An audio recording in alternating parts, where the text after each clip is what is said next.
Hello guys, welcome to the channel. In today's lab, we're gonna learn about LAN switching, Ethernet LAN switching.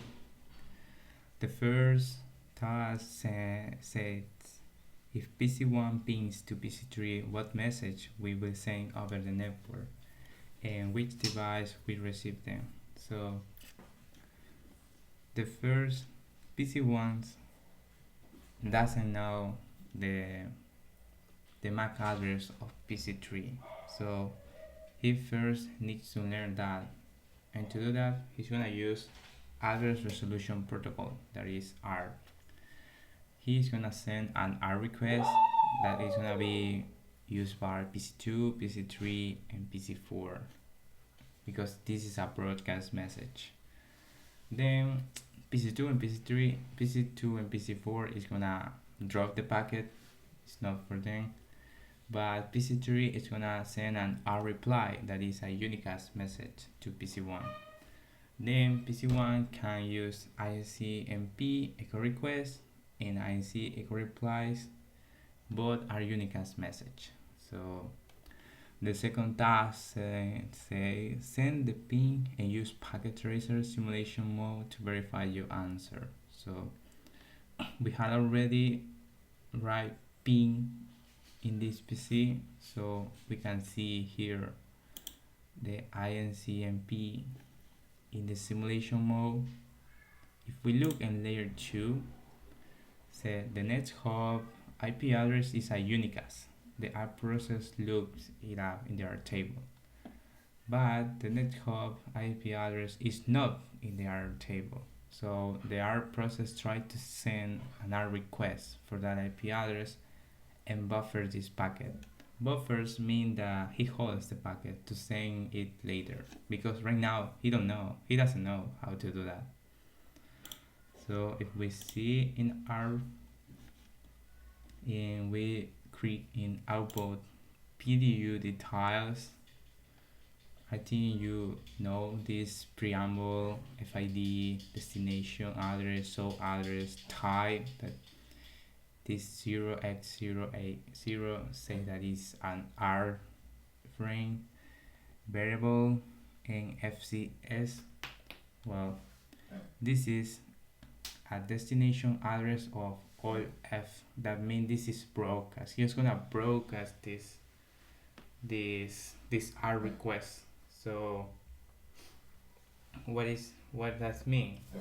That he is gonna send it out all of the ports except the one it was received one. So let's see.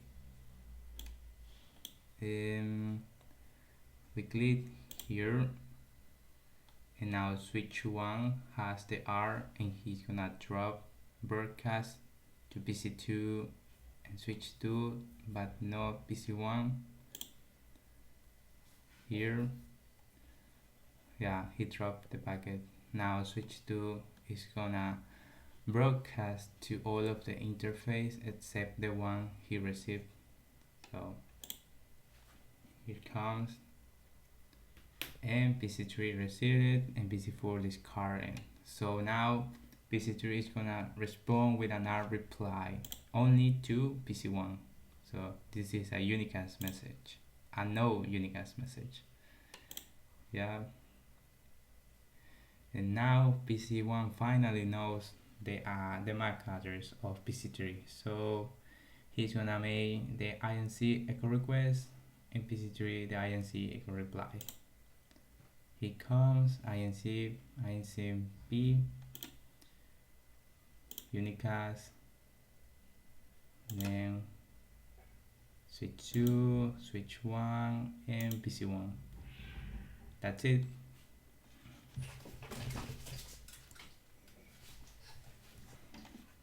Now we're gonna complete the task number 3.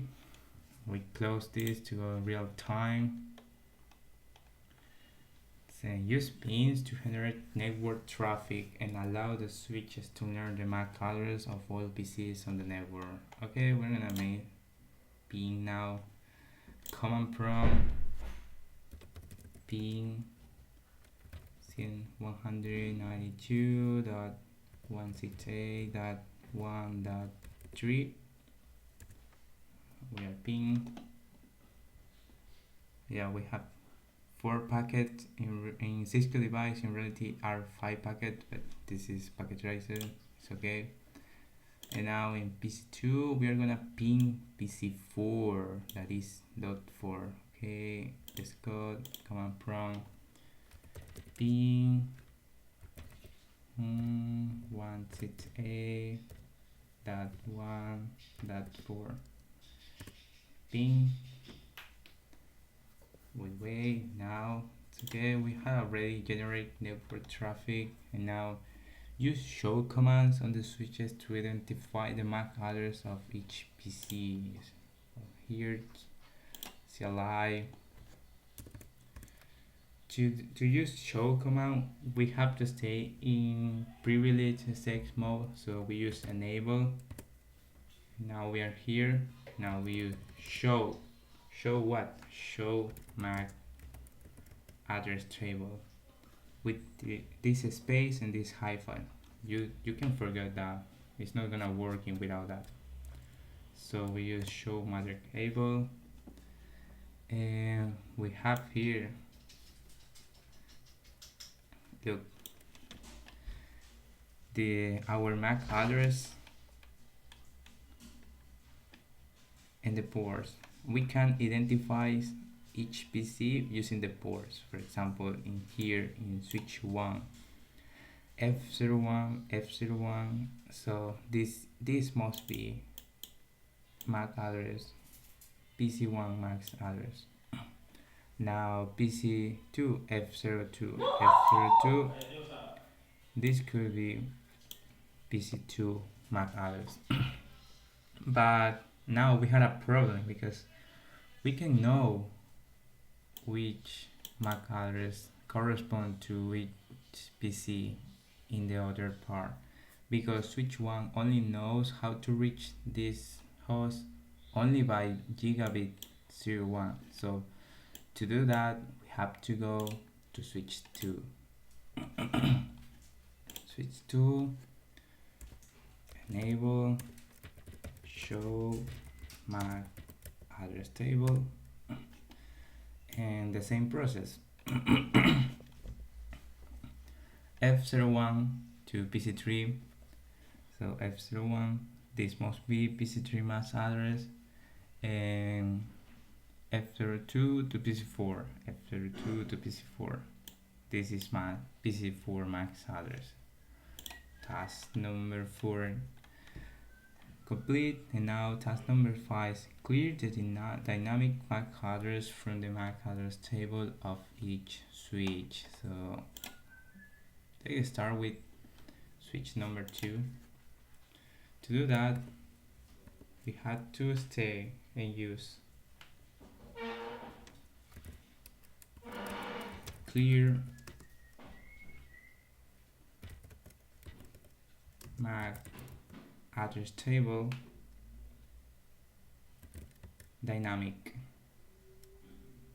This is the command to clear. Why do you use that case sensitive help? Well, if in real Cisco device you have 2 more options to clear the MAC address table, you can clear it by specifying the MAC address or the interface name, but here we can. So you must remember that you have that 2 options, but here we only this. So we clear and we show again, show MAC address table, and it is empty. So task number 5 is complete, and that's it. See you in the next video.